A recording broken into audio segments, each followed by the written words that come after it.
Sada ćemo u drugom delu da kažemo nešto o korenovom pritisku, sili usisavanja, Turgorovom pritisku, zidnom pritisku. Mislim da je to bitno razumjeti da bismo razumjeli kako funkcionišu stome, odnosno njihovo otvaranje i zatvaranje.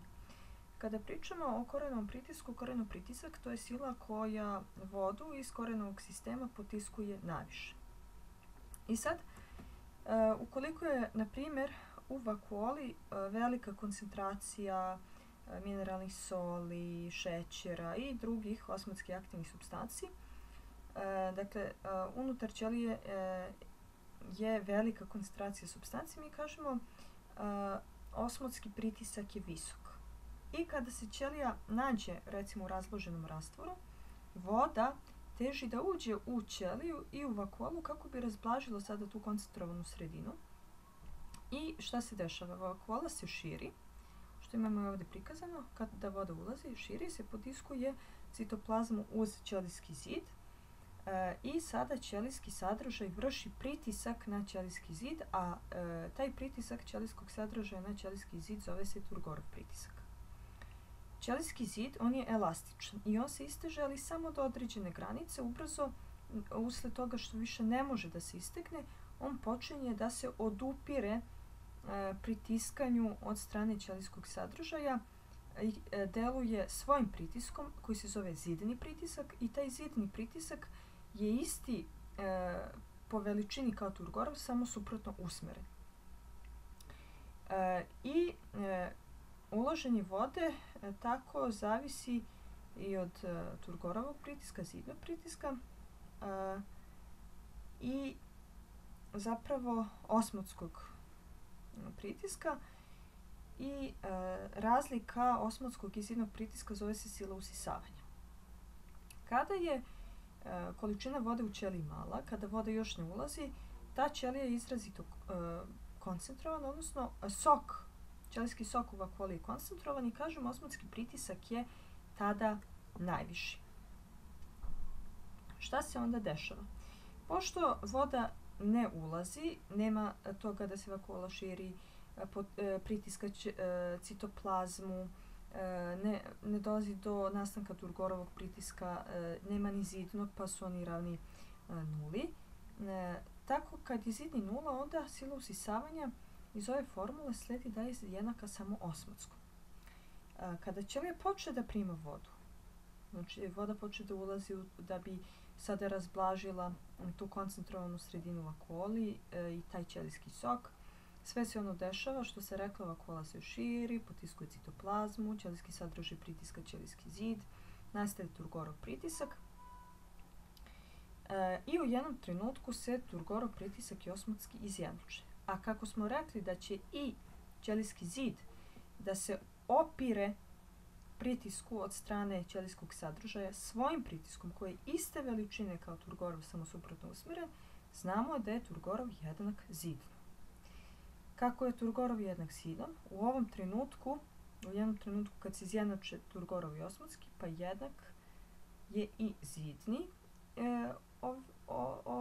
ovim veličinama, odnosno dobijemo da je onda sila usisavanja osmotski minus zidni. Kako su te dve veličine jednake, sila usisavanja bit će nula i voda će prestati da ulazi.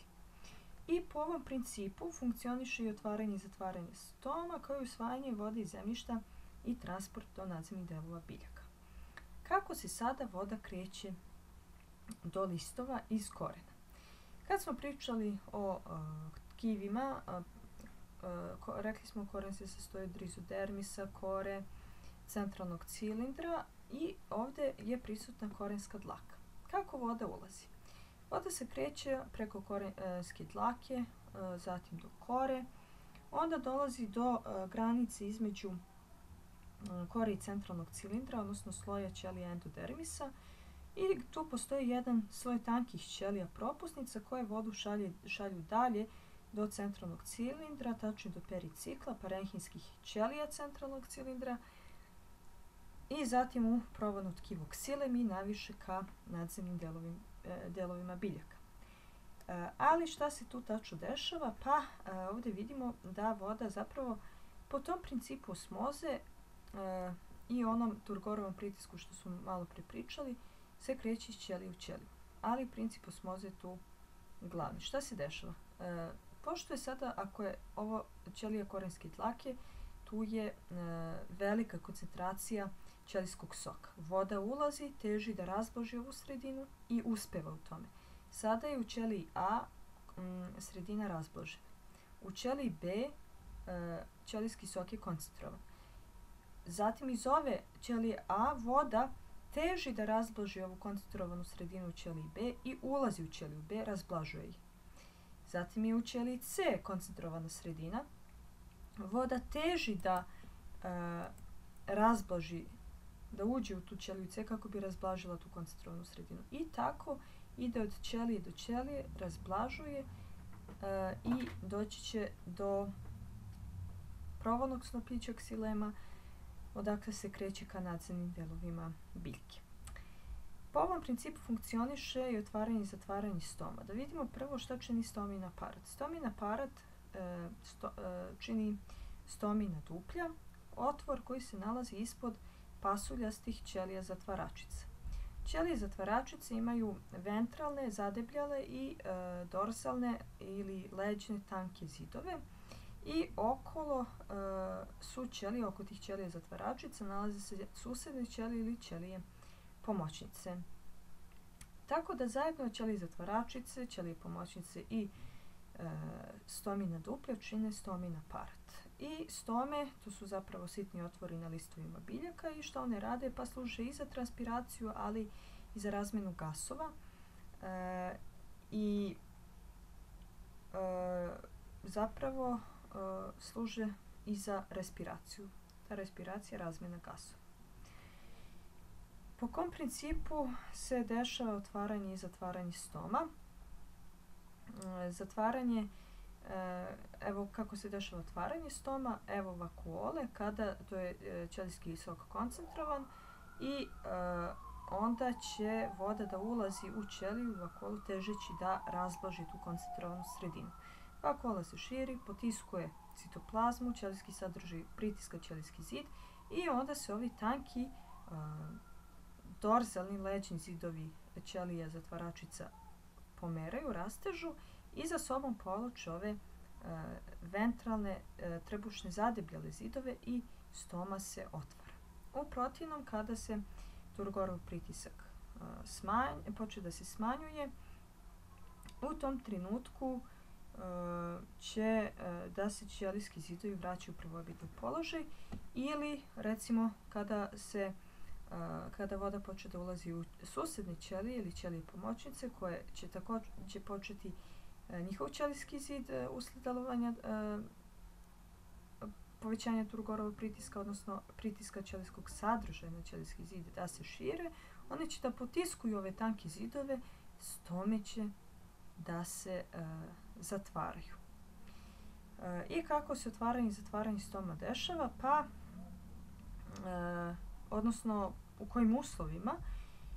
Pri suviše jakoj svetlosti su zatvorene stome, kada biljka ima dovoljno vode, onda su otvorene, voda može da se ode u atmosferu, ali ukoliko dođe do smanjenja vode koju biljka dobija, onda se stome zatvaraju i uglavnom su potpuno otvorene u jutarnjim časovima tokom dana, ali kako dan odmiče, one se postepeno zatvaraju.